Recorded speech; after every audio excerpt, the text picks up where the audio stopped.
So I just finished Tiny Tina's Wonderlands, and I just kind of want to share my thoughts on the story, first impressions, if you will, because where I would believe most of the fun of Borderlands comes from the loot and doing end game activities.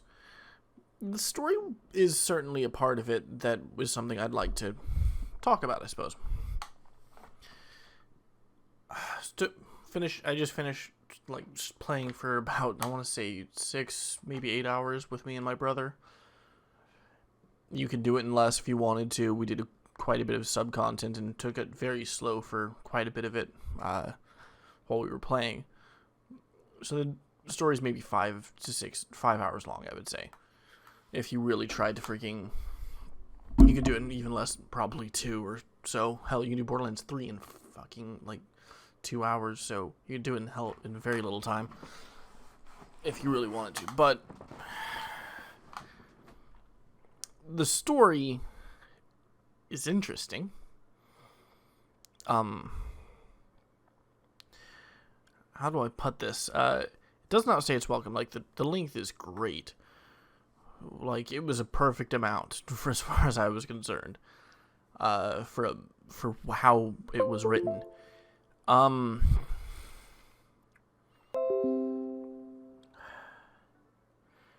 That said, it was so close to being something I really liked that I almost I wouldn't say I loved, but I probably wouldn't have absolutely loved it if it was as good as it could have been. But it would have been something I would have recommended to more people.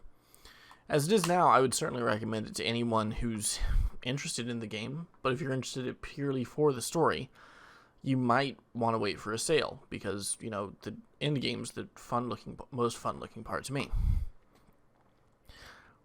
But very quickly, we'll try to organize this. This is obviously pretty shit, but from the beginning, very quickly as you're going into this, you start off from the perspective of these 2 other players and then you, the newbie.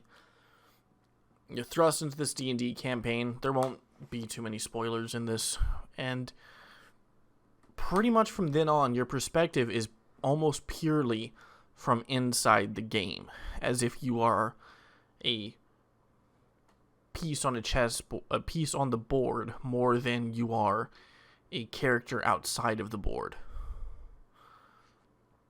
for the most part. But at the same time, you're very aware of what's going on above. And then I think the point where I no longer really felt like I was a player, or that I was supposed to be taking this from the perspective of a player, and instead I was taking this from the perspective of a piece on a board, was about the time that you set sail from Brighthoof. Like I said, very minor spoiler. I'm not gonna fucking spoil exactly what all happens there, but I imagine more people will know than not pretty soon. But at that point, you no longer really feel like you're part of the world above. You're part of the world in Tiny Tina's imagination. But you're still a piece. You're still following the will, I would say, of the players. Your unnamed player, which is ostensibly you yourself as a real person, and I would say, and these two, unless they decide to retcon it and figure out this is the person who was playing this character the whole time eventually, and I imagine they probably will for another game or another spin-off. But and then the perspective of these other two players, and as you go through this, you kind of go through Tiny Tina's mind. There's some points of her insecurities and shit, and these are all fine and really kind of interesting. They're kind of fun to go through. Her obviously her mind's fun. It's Tiny Tina, and then you have all the side quests. They're fun. They're funny, but the main quest line, as you kind of go through towards the very end, you're about to go off and fight the boss, and something's building. You can tell something's building the whole time. in this war between her imagination and whatnot. And here's where kind of some... I'm trying not to spoil this. I really don't want to spoil this, but it just feels like something's missing. All right, here I have to spoil from this point forward. I think. Let's see if I can do this. But essentially, you come to find out that the big bad guy was once Tiny Tina's character. And now, because he has some kind of mind of his own throughout this whole thing, yeah, it's definitely a spoiler. He has some kind of mind of his own throughout this whole thing. And we're not really told why. Somehow he's speaking, and somehow sometimes even the other players are hearing it. And I don't know what the fuck's going on through half of this shit, by the way. It's kind of a little weird, because I can't tell, is like this whole board supposed to be animatronic and there's an AI or some shit, and like the AI is doing some of this, or like Tiny Tina's just slipping up when her voice is and saying shit because she's insane a little bit. Like, I don't know what the fuck it is, and it's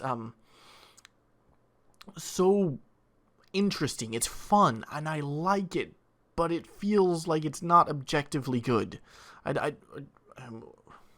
It's definitely not objectively good. It's kind of hard to objectively make something good or not, but it's definitely so close to being good, so close to being something that I would recommend to almost anyone, or anyone interested in a looter or interested in a D&D kind of freaking spoof.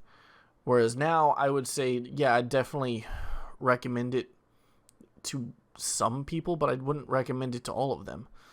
It's close to being wonderful.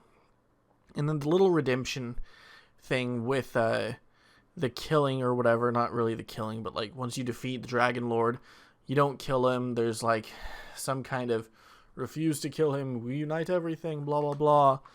And then some other shit. And then like Queen Buttstein comes back to life, puts the Dragon Lord into the Chaos Chamber, and he's kind of the excuse for what the Chaos Chamber is, which is fine, but it's not satisfactory. It's not a satisfactory ending. I have so many freaking questions as to, like, the thing I was wondering most of this whole time is, like, why the fuck does the Dragon Lord have his own voice that only we can hear? Why is it going on? Is this going on in Tina's imagination? Or is this just a product of our own? What the fuck is happening? And I don't get it. I just don't quite get it. It's so close to being something I would love, but I can't. I still like the story, it's still fun, and I'm still going to play the game a buttload. But, like, I can't say that I would adore the game. I just, like, enjoy it. And I'm still probably going to play a buttload of it, like, probably put as much time into it as I did in Borderlands 3, if not more.